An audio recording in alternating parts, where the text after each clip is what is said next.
شکر اصل میں ایک جذبہ ہے کہ جو کسی کے ساتھ اگر کسی نے خیر کیا ہو، بھلائی کی ہو، احسان کیا ہو، کسی تکلیف سے اس کو بچایا ہو، چھٹکارا دلایا ہو، تو ایک جذبہ پیدا ہوتا ہے انسان کے قلب کی گہرائی سے. اب اسے ہم جذبہ تشکر کہیں گے، جذبہ امتنان کہیں گے. یہ قلب کی گہرائی سے ابھرتا ہے اور پھر زبان پر بھی آتا ہے. آپ کا شکریہ، میں آپ کا شکریہ ادا کرتا ہوں. یہ شکر جو ہے در حقیقت یہ فطرت کی صحت کی علامت ہے.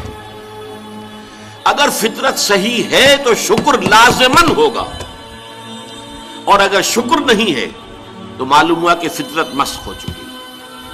آپ کے ساتھ کسی نے بھلائی کی اور آپ کے اندر یہ جذبہ بھی پیدا نہیں ہوا. یہ تو حیوانات تک کے اندر ہے. آپ کسی پیاسے جانور کے سامنے پانی رکھیے، کوئی بکری ہو، کوئی اور ہو، کوئی گائے ہو، پیاسا ہو، بندھا ہوا ہے، وہ تو ادھر ادھر دوڑ کر اپنی پیاس پوری نہیں کر سکتا. بالٹی میں پانی رکھ دیجیے، وہ پی کر پھر وہ آنکھیں اٹھا کر آپ کو دیکھے گا. وہ جانور تو اس کی آنکھوں کے اندر سے آپ کو جذبہ تشکر چھلکتا ہوا نظر آئے. اسی معنی میں عجیب بات یہ ہے، عین، عین کہتے ہیں آنکھ کو، اور عین کہتے ہیں چشمے کو بھی. عرب کہتے تھے عین الشکرا، وہ چشمہ جس میں سے پانی خود بخود ابل رہا ہو، نکل رہا ہو، نیچے سے زمین سے ابلتا ہو، عین الشکرا. اور دابۃ شکور کہتے تھے ایسے حیوان کو.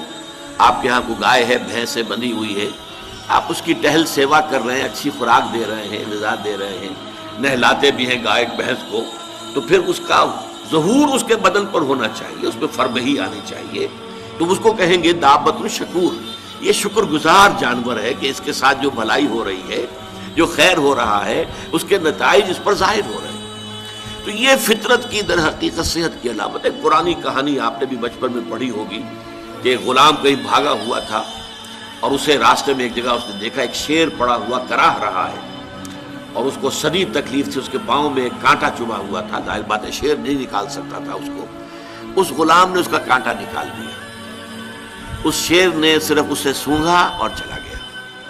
اس کے بعد وہ غلام پکڑا گیا، اور جیسے کہ ہوتا تھا رومن اور گریک دور میں کہ بھاگا ہوا غلام جب پکڑا جاتا تھا تو پھر شیروں سے پھڑواتے تھے اس کو.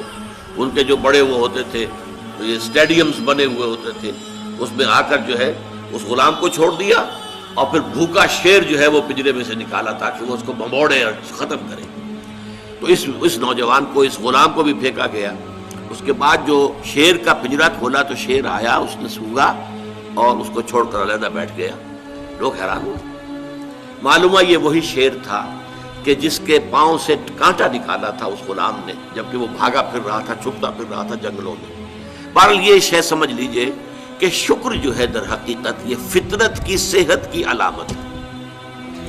یہاں تک فرمایا حضور نے من لم یشکر الناس لا یشکر اللہ.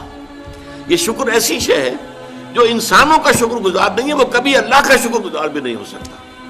فطرت مسخ ہو چکی ہے. کسی نے آپ کے ساتھ بھلائی کی اور آپ کے اندر سے وہ جذبہ تشکر ابھرا ہی نہیں، معلوم ہوا فطرت کے سوتے خشک ہو چکے ہیں. وہ کنواں جس کے اندر لانے والے پانی کے سوتے خشک ہو چکے ہیں، پانی کہاں رہے گا اس میں؟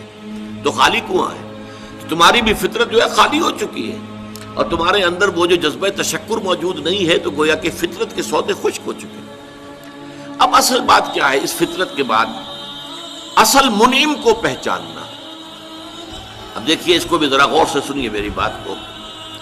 بچپن میں ہر بچہ یہ سمجھتا ہے کہ میرے حفاظت کرنے والے، میری ضروریات پوری کرنے والے، میری تکلیف پر تڑپ اٹھنے والے میرے والدین ہیں. اس سے آگے کا اسے بھی اب تک پتہ نہیں ہے، احساس نہیں ہے. لہذا جذبہ شکر جو ہے وہ والدین کی ذات کے ساتھ مرتکب ہو جاتا ہے.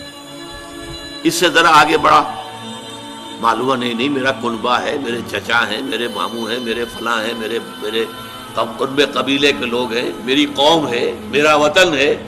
یہ سب در حقیقت میرے محافظ بھی ہیں، میرے مددگار بھی ہیں، اور میری ضرورتیں پوری کرتے ہیں. یہ جذبہ تشکر اب پھیل رہا ہے والدین سے، اپنے خاندان، قبیلے، قوم. اس کے بعد محسوس ہوتا ہے، یہ سائنس کی انتہا ہے کہ یہ سارے عناصر فطرت مجھے پال رہے ہیں. سورج کی حرارت نہ ہو تو فصلیں کیسے پکے؟ سورج کی حرارت نہ ہو تو یہ ہوا، یہ بادل کیسے اٹھے؟ سمندروں سے بخارات. ہوائیں نہ چلیں تو یہ کیسے جو ہے بادل یہاں تک آئیں؟ اور بارش برسے اور پھر میرے لیے گندم جو ہے وہ پیدا ہو. تو کائنات پوری مجھے پال رہی ہے. اور اس میں سب سے بڑی شے جو ہے، یہ سائنس کا یوں سمجھ لیجیے کمال ہے، سب سے بڑی شے سورج ہے. اس لیے کہ یہ بھی کہنا ہے کہ زمین سورج ہی سے ٹوٹا ہوا ایک ٹکڑا ہے، اسی سے سپلنٹر ایک علیحدہ ہوا اور اس کے گرد گھومنا شروع کر دیا. واللہ عالم، یہ علیحدہ بحث ہے، یہ کاسمولوجی کی بحث ہے. لیکن یہ ہے کہ بہرحال ہم جانتے ہیں یہ شکر کا جذبہ پھر آ کر مرتکز ہوتا ہے یہ تمام مظاہر فطرت کے اوپر. اب اس کے بعد صرف ایک چھلانگ لگانے کی ضرورت ہے، وہ چھلانگ جو حضرت ابراہیم نے لگائی تھی. سورہ انعام میں ذکر ہے، انہوں نے ایک تارے کو دیکھا تو کہا اچھا شاید یہ میرا رب ہے. جب وہ ڈوب گیا، غروب ہو گیا، تو نہیں میں تو غروب ہونے والے کو تو رب نہیں مان سکتا. پھر چاند کو دیکھا، وہ بڑا روشن تھا، بہت بڑا تھا، اچھا یہ رب ہے. جب وہ بھی ڈوب گیا، کہا نہیں اگر میرے رب نے مجھے ہدایت نہ دی. پھر دیکھا سورج کو، ھذا اکبر، ھذا ربی، ھذا اکبر. فلما افلت، پھر جب وہ بھی غروب ہو گیا تو پھر اس کے بعد جو چھلانگ لگائی انہوں نے کیا، انی وجہت وجہی للذی فطر السماوات والارض حنیفا. میں نے اب اپنا رخ کر لیا ہے، اپنا چہرہ کر لیا ہے رخ پر اس ذات کے جس نے آسمانوں اور زمین کو پیدا کیا ہے، جو سورج اور چاند اور ستاروں کا پیدا کرنے والا ہے. حنیفا، یکسو ہو کر. وما انا من المشرکین، اور میں ہرگز مشرکوں میں سے نہیں ہوں. یہ ہے عقل کی آخری چھلانگ. سورج بھی ایک نظام میں جکڑا ہوا ہے، کسی اور نے اس کا نظام بنایا ہے، اس کی حیثیت کچھ ہے ہی نہیں. اس پوری کائنات کی وسعت اور پہنائی میں یہ جو خورشید منور ہے یہ کیا ہے؟ یہ ایک ذرے کے مانند ہے. پوری کائنات کی billions and billions of galaxies, اور ہر گیلیکسیز میں billions and billions of stars. اندازہ تو کیجئے اس کی وسعت کا کوئی تصور ممکن ہے؟ انسان کو چکر آتا ہے. یہ تمام جو ہے اعداد و شمار جو یہ آتے ہیں ہمارے سامنے ایسٹرونومی میں، چکر آتا ہے. سورج کی کیا حیثیت؟ ہاں ایک ہستی ہے کہ جس نے ان سب کو جکڑا ہوا ہے، جس کے نظام میں ہے، جس کے قانون کے اندر یہ جکڑے ہوئے ہیں. بحسبان، یہ ایک حساب کے ساتھ چل رہے ہیں اور حساب کسی نے معین کیا ہوا. یہ ہے در حقیقت عقل کا کام، یعنی فطرت کی سلامتی، جذبہ تشکر. شکر کس کا؟ سب سے بڑی بات اللہ کا شکر. ایک بات اور نوٹ کر لیجئے، یہی جذبہ تشکر ہے جو پھر عبادت کی شکل اختیار کرتا ہے. دیکھیے شکر، آپ کے ساتھ کسی نے بھلائی کی، آپ کی فطرت کا تقاضا نمبر ایک یہ کہ اس کا شکریہ ادا کریں. نمبر دو یہ کہ آپ بھی کوشش کریں کہ کوئی میں بھی اس کی خدمت کروں، کو میں اس کو بدلا دوں. هل جزاء الاحسان الا الاحسان، بھلائی کا بدلہ سوائے بھلائی کے اور کیا ہو سکتا ہے؟ لیکن فرض کیجئے کہ وہ ہستی اتنی بلند و بالا ہو، والدین کی آپ کچھ نہ کچھ خدمت کر کے، کچھ کسی درجے میں جو انہوں نے بچپن میں پالا پوسا تھا، کسی درجے میں آپ اس کا جواب، اس کا بدلہ دے سکتے ہیں. بڑھاپے میں یہ ہے کہ انہیں فلا تقل لہما اف ولا تنہرہما، انہیں اف تک نہ کہا جائے، انہیں جھڑکا نہ جائے، ان کی اطاعت کی جائے، ان کی فرما برداری کی جائے. ہاں ناحق بات میں ان کی بات نہیں ماننی ہے، شرک پہ مجبور کریں تو ان کو نہیں ماننا، ان کے حکم کو، لیکن باقی یہ اور چیزوں کے اندر ماننا ہے. تو یہ سارا معاملہ یہ کسی نہ کسی درجے میں آپ نے اسے بدلہ دے دیا اور جو بھی ہے. لیکن جہاں کہیں ایسی ہستی کا شکر ہے کہ جسے آپ کو بدلہ دے نہیں سکتے، سورج کو کیا بدلہ دیں گے، وہاں یہی جذبہ تشکر جو ہے جذبہ عبادت میں ڈھل جاتا ہے. ہاتھ جوڑ کے کھڑے ہو گئے سورج کے سامنے، ڈنڈوت کر رہے ہیں، سجدہ کر رہے ہیں. یہ کیا ہے؟ کیوں ہے؟ یہ وہی جذبہ تشکر ہے کہ اس سورج ہی سے ہمارا سارا نظام چل رہا ہے، میرا پورا وجود یہ در حقیقت اسی کے ذریعے سے اس کی ساری ضرورتیں اور سارے تقاضے پورے ہو رہے ہیں. یہی جذبہ تشکر ہے جو جذبہ عبادت کی شکل اختیار کرتا ہے. اور جب جذبہ تشکر صحیح جگہ جا کر لگ گیا، یعنی جیسے کہ میں مثال بارہا دیتا رہا ہوں کہ اگر آپ کو کسی اونچی فصیل پر چڑھنا ہے اور آپ کے پاس جو ہے وہ ایک کمند ہے، تو پہلے کمند کو آپ پھینکیں گے اونچا، آپ کے بازو میں طاقت ہونی چاہیے. اگر بازو میں طاقت ہی نہیں ہے تو کمند کہیں قریب ہی جا کے اٹک گئی، تو جہاں تک وہ اٹکی ہے وہیں تک چڑھ سکتے ہیں نا، اس سے آگے تو نہیں جا سکتے. تو کمند کو پہنچانا ہے پہلے اونچائی تک.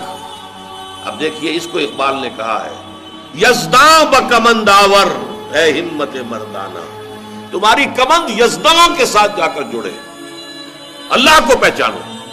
تمہاری عقل کا جو ہے در حقیقت امتحان یہ ہے کہ اصل منعم حقیقی، اصل محسن حقیقی، اس کے انعامات، اس کے احسانات، اس نے تمہیں پیدا کیا، تمہاری ضرورت کی چیزیں پیدا کی۔ ان تعدوا نعمت اللہ لا تحصوها، اگر تم اللہ کی نعمتوں کو گننا چاہو کبھی احسان نہیں کر سکتے، کبھی ان کی گنتی نہیں کر سکتے۔ اس کے لیے تمہارا جذبہ شکر جو ہے وہ ڈھل جانا چاہیے جذبہ عبادت میں۔ اور یہاں اس رکوع کے اعتبار سے اس کے جو سب سے بڑا مظہر ہے وہ اب آ رہا ہے، وَإِذْ وَلَقَدْ آتَيْنَا لُقْمَانَ الْحِكْمَةَ أَنِ اشْكُرْ لِلَّهِ، أَنِ اشْكُرْ لِلَّهِ، گویا کہ حکمت کا تقاضا یہ کہ شکر کا جذبہ اللہ تعالیٰ کی ذات کے ساتھ وابستہ ہو جائے۔ وَمَنْ يَشْكُرْ فَإِنَّمَا يَشْكُرُ لِنَفْسِهِ، اور جو کوئی شکر کرتا ہے وہ اپنے بھلے کو کرتا ہے۔ اللہ کا کوئی کام نہیں بنتا اس سے، اللہ کی کوئی ضرورت پوری نہیں ہوتی، وہ ضرورت سے مبرہ ہے، منزہ ہے، اعلیٰ ہے، عرفہ ہے، اس کی کوئی ضرورت نہیں، احتیاج ہے ہی نہیں، وہ محتاج نہیں ہے، وہ تو غنی ہے۔ تو اس لیے فرمایا من یشکر فانما یشکر لنفسی، لنفسی سے مراد کیا ہے؟